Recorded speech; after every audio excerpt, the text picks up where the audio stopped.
Hey guys, welcome back to my channel. My name is Margarita and today I'm here to talk to you about the 5 worst books that I read in 2018. So I don't have most of the books anymore. I either got them from the library or I have already unhauled them. So I'm going to talk about the ones that I don't actually have physical copies of first so that I do not forget them. Again, these are in no particular order. I just hated all of these books for various reasons, and I will tell you the reasons as we go through. So the first book I'm going to talk about is Winter Song by S.J. Jones. This is supposed to be a Labyrinth retelling, and I absolutely adore Labyrinth. I think it's such a great movie. And when I heard it was a Labyrinth retelling, I was like, yes, please sign me up. I'm there. And I want to say it was like 100 pages away from finishing. And there was a scene in the book that I just could not handle. I thought it was so bad. And it's not the message we should be sending to young people at all. So it's basically this character's view on sex. And like she has sex with the Goblin King. And it's like, oh, you've destroyed my life. And like I can't look at you anymore even though it was consensual. And it's like so bad. It's just the whole thing was so bad. And as soon as I read that, I was like, nothing can redeem this book for me at this point. I want nothing to do with it. I DNF'd it, but I can already tell you it is one of the worst books I have ever read because I read like almost 400 pages of that book. It was not good to begin with, and then that scene just, no thank you, I'm done with it.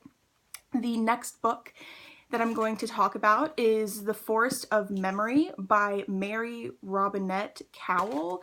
This is like a book that's under 100 pages. It is one of the most pointless books I have ever read in my entire life. It's about the future where things like typewriters and whatever are so awesome, and this girl goes around collecting these antiques or whatever.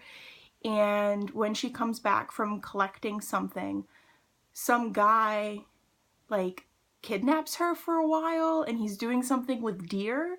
Like that's it. That's the whole story in like 100 pages or less. And you never really understand what's going on. It's so weird. It is just so weird and so pointless. And I paid so much money for that book and it was not even worth being published. I don't know why they published it. I'm a little upset. It was so stupid. There was no point to that book. So don't do it.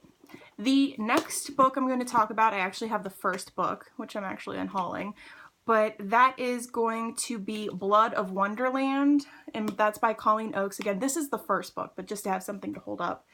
The first book I thought was, oh, okay, it's an Alice in Wonderland retelling, but it's supposed to be the origin story of the Red Queen, or the Queen of Hearts, excuse me. And the first book was okay, which is why I picked up the second one. I got it from the library. And these covers are absolutely stunning. I mean, that's one of the things that sold me on it. And Alice in Wonderland, I mean, that's all I need. But the second book, basically, the reason, if you want to read it, stop listening. But basically, the reason she becomes the Queen of Hearts is because the person she loves doesn't love her back in that way. Like, he's her best friend and he loves her as a best friend, but he doesn't have romantic feelings for her. And because of that, she wants to go and kill everybody. And she wants no one to be happy. And that is the worst reasoning behind a villain. Like, can we make people more dynamic and like have actual issues? That is not an issue. And again, this is a young adult book, and for that message to be sent in a young adult book is so bad and it's so toxic, and that's probably one of the reasons we have so many issues with young adults and their relationships and shit. Like, this is not okay, and it's not okay to be publishing. So, hated it. I will not be continuing on with the series. I'm unhauling the first book. I just want nothing to do with this series. It is so bad, and I'm so upset about it. The next book is The Red Queen by Philippa Gregory. This book I got less than 100 pages away from finishing, and I just did not care anymore. It was so boring. It basically follows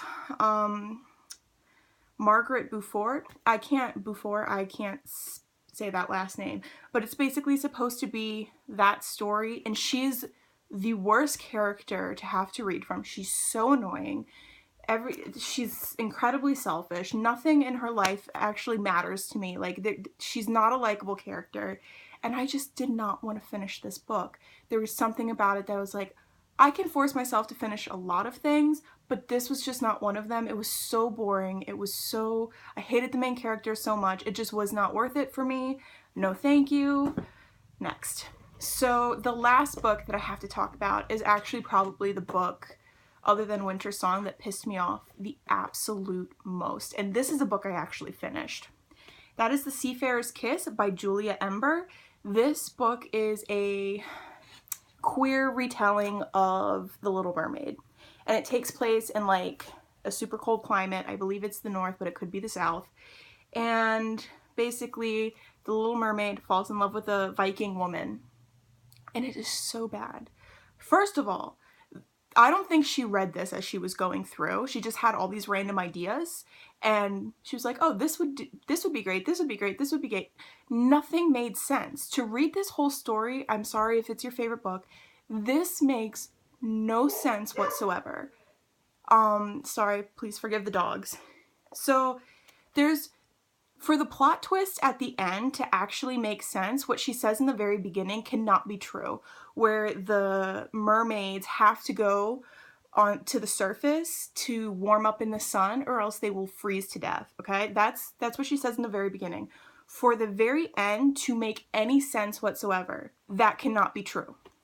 Just right there. That's just a big problem right there. So she didn't read this book as she was writing it.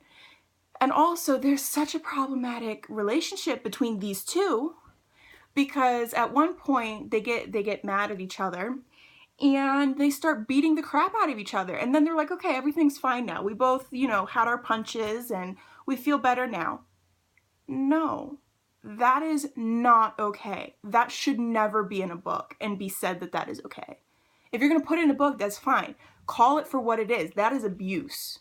It's just shit like that. And then the Loki character is the villain, but he's also, please forgive me, I don't know the correct term. I don't know if he's gender fluid, I think, but basically the non-conforming character is the villain in the story. And it's just little shit like that, just piled into a book that's 212 pages. There's so many problems in 212 pages. It's unacceptable.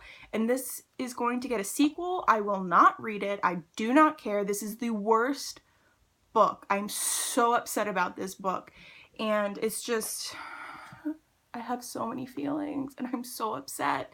So sorry for the salty video, but these are all the books that I don't like. So coming next will be the most disappointing reads of 2018. Let me know if you've read any of these books in the comments down below, your thoughts and opinions, and the worst books that you read in 2018, and I will see you guys next time. Bye!